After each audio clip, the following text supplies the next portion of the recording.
To the Point with Michael Williams. Good morning. Labor Day traditionally signals the start of the fall campaign run-ups. Election Day will be here before we know it. My guest today, familiar faces, WPTV News Channel 5 political analyst Brian Crowley, and a familiar face with us. He's been here many, many times. We're going to have to rope you in as it's getting near Election Day. Antonio Finn's political editor at the Palm Beach Post. Let's start with a quick overview, Brian, with you as we shape up and look up to the November campaigns. And Labor Day is always that kickoff, as I said. What's top of mind to you? Well, obviously the number one race is the Ron DeSantis versus Charlie Crist race. And, they're already throwing hard blows at each other. On Friday, the lieutenant governor was describing Charlie Crist's running mate as a communist. Just instead of calling her last name Matz, they're calling her Karla Marx. So that's meant to play to the Hispanic community in Dade County especially. It's going to be a brass knuckles battle there, and then of course we had the big race between on the U.S. Senate side between Val Demings and Marco Rubio. Again, it's going to be another brass knuckle fight between the two of them. It's going to get ugly far before it gets pretty. Antonio? Well, you know what? We've been hearing a lot about the fact that there may not be a red wave in terms of to take over the U.S. House, but that just means that the congressional races in Florida are going to be pivotal for the Republicans to take back the House. Because of redistricting, Republicans will have a favorability of 20 to 8 seats as opposed to the current 16 to 11. So if the Republicans are going to take back the House, it's going to come through Florida. Is the hope, at least that I'm reading nationally among Dems who think that they've had a summer that might give them more of a shot in November? I mean, for months and months, it was going to be Republican wipeout against Democrats. Republicans take control of the House. Dems possibly lose the Senate.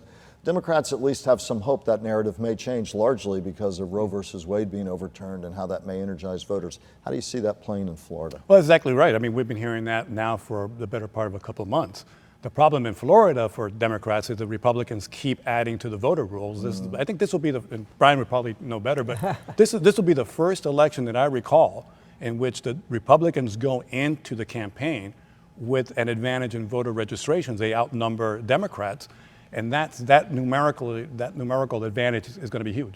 I want to talk, Brian, and we're going to roll a piece that we did that goes to your point about the lieutenant governor picks and the nastiness already. The governor said his political opponent for lieutenant governor should be disqualified over her proximity to an alleged sex offender. The comment's the latest salvo. Brian talked about it a bit in a battle between the campaigns on who should be Florida's second in command. Capitol reporter Forrest Saunders took a look at that in Tallahassee. Governor Ron DeSantis making quite the accusation Tuesday, saying UTD, the teacher union led by Carla Hernandez, shielded a member accused of sexual misconduct for years. Everybody knew this was going on, and her union protected him, knowing that he represented a threat to those students in middle school classrooms. The teacher in question, Wendell Nibbs, a former Miami-Dade educator who pleaded guilty in 2020 to 2 counts of sexual activity with a child. The plea coming after years of allegations and ongoing police investigations since at least 2015. The DeSantis campaign has tried to fuel its allegations online for days, tweeting a storm of pictures of Nibbs and Hernandez together from its DeSantis War Room account. I think that's disqualifying to be in any political office, much less lieutenant governor of the state of Florida. But the Crist campaign is flatly rejecting it all, saying this in a statement. Quote, "It's a lie, and to top it off, it's coming from a governor whose own campaign was led by accused child sexual predator Matt Gaetz." Gaetz, by the way, is the subject of a federal sex trafficking investigation and has not faced any charges. And bring decency and respect back to the state of Florida. Crist officials also note that UTD doesn't hire lawyers for teachers, that it relies on authorities in schools to do background checks, and though Nibbs was a building steward in the union, he was selected by local members, not leadership. What did the current lieutenant governor do? Crist, meanwhile, is taking shots at DeSantis LT, Jeanette Nunez, for comments made during a recent radio interview. She just said that, Cuban immigrants to Florida, we're going to ship them out of the state. Nunez has refuted that, saying she was referring to those entering the country illegally and not asylum seekers. She and DeSantis maintain the comments have been misrepresented. At the Capitol, Forrest Saunders, WPTV News Channel 5.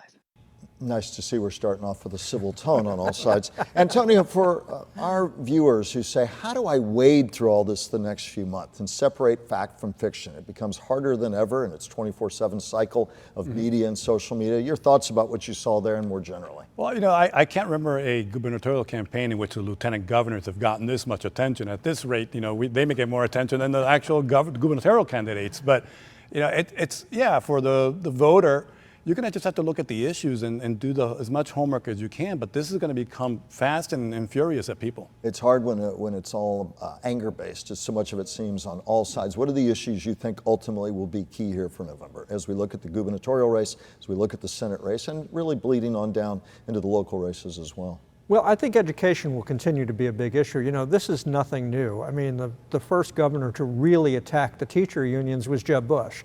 He hated the teacher unions, largely because teacher unions at that time were overwhelmingly Democratic and supported his opponents. And he went on the war against the schools and the teacher unions. And in some sense, you know, Ron DeSantis has simply picked up that mantle and is running with it.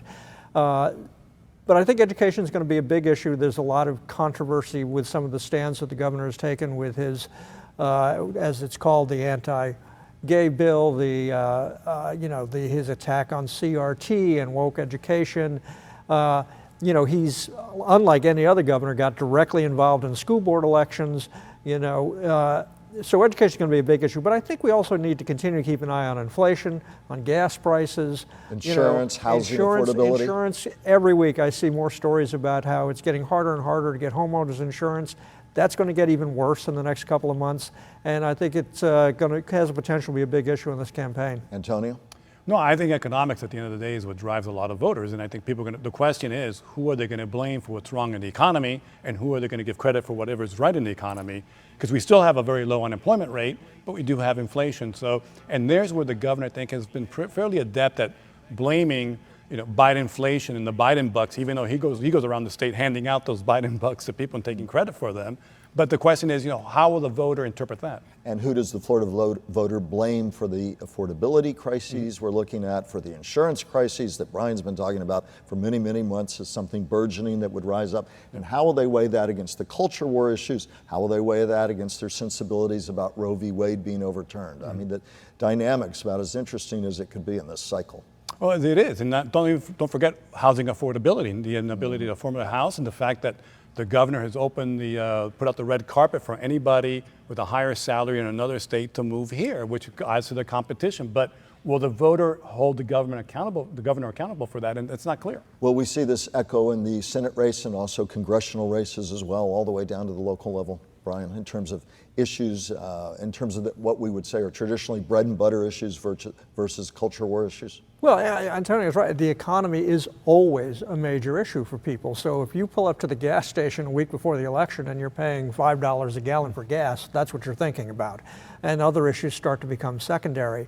But yes, this will all filter down. And in some ways, you know, Ron DeSantis is making it that way by getting directly involved in school board races, by suspending a state attorney in Pinellas County, by aggressively going after elected officials. He directly is getting involved in a lot of local races. I want to show you another piece, the Elections Crimes Task Force. You've talked about it a lot. And Governor DeSantis recently announcing the arrest of nearly 20 ex-felons for illegally voting in the 2020 election. Those arrests spearheaded by the state's new Elections, Crimes, and Security Office, which DeSantis pushed hard for. But questions mount about the need for, the fairness of, even the legality of those arrests. And Contact 5 investigator Katie Legron's been looking into the new office tasked with combating election fraud and why so little is known about it. We're not just going to turn a blind eye to this. The days of that happening in Florida are over. It was a splashy press conference from Broward County. We're going to be very watchful of the people who vote. In August, the governor, flanked by local law enforcement and state VIPs, announced his new Elections, Crime, and Security Office. This was my idea. Had made its first catch.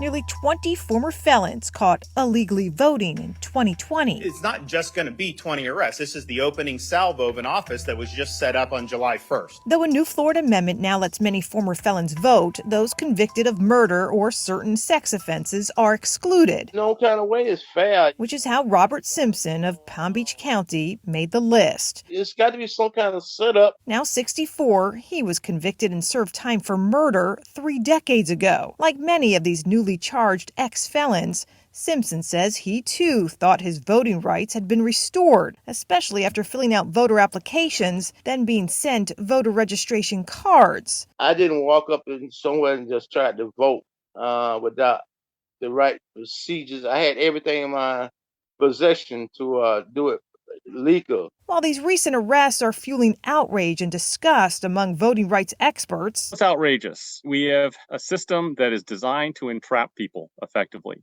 And a growing number of legal questions over intent and blame. None of this voting was the fault of the supervisor. This is just the first step. There's many more in the pipeline. We're also learning more about the state office that catapulted these former felons into the election spotlight. This is the day that we begin taking fraud seriously. Pete Antonacci leads the unit. A former state prosecutor, he most recently served as supervisor of elections in Broward County during 2020 when a few of these ex-felons illegally voted there. This is the first of it. You'll see more of these actions. But beyond him, we've discovered the new unit with a total budget of $3.5 million currently has just 2 additional employees, a significant worker shortage for an office earmarked for 31 positions, 10 of them from Florida's Department of Law Enforcement alone, whose own agents work these recent ex-felon cases. We know nothing. Professor Dan Smith is a political science professor at UF. He's also testified in voting rights cases against the DeSantis administration. We don't know who their staff is. We don't know who their database managers are. We don't know what kind of algorithms they're using to match people to various databases. Nothing is transparent. We asked to speak with the head of this new election crimes unit. A spokesperson from the Department of State told us no. He also has not answered our questions about the credentials of these other employees, but says they are hiring. FDLE plans to have its 10 positions for this unit filled by the end of this month. Katie Legrone, back to you. Brian? Well, there are almost 14 million voters in Florida. Congratulations for finding 20 people who may have voted improperly. This is just a political stunt. It's silly. The Tampa Bay Times on Friday did an in-depth look at some of this and discovered that most of the 20 were not attempting to vote illegally. Supervisors of election have criticized this approach. This is a political stunt by the governor who's running for re-election. Antonio? Well, is this elections security unit going to look at, for example, the sham candidates who helped flip elections in Miami-Dade and Orlando? Or are they going to also look at the villages where we have had issues of voter fraud? You know, the question here is, I think Pete Antonacci said it, we're watching who's voting. So I think that's kind of a chilling message. Are we watching everybody? Everybody. The question in this case, though, is how was it that they were able to register to vote and get a voter registration card? Where was the State Division of Elections here? We're purging the list, making sure people were not supposed to. And if that's not their job, then where was the legislature that went out there with SB 90 and the other legislation to rename drop boxes to secure ballot intake stations, but somehow managed to find this attacking this kind of fraud? And we should note that the Republican Senator Jeff Brandes, who initiated the legislation behind protecting against voter fraud, he says this is outrageous and that this is wrong, and it is. We'll see how this shakes out. And again, as we go to break, a reminder that Republicans pushed for this, but Republicans also said in 2020 it was one of the cleanest elections in the country. So it has begged the question whether it's a solution in search of a problem or not. Republicans say it's needed. Democrats will argue. We'll be back with your thoughts on Mar-a-Lago and more coming up. That's next.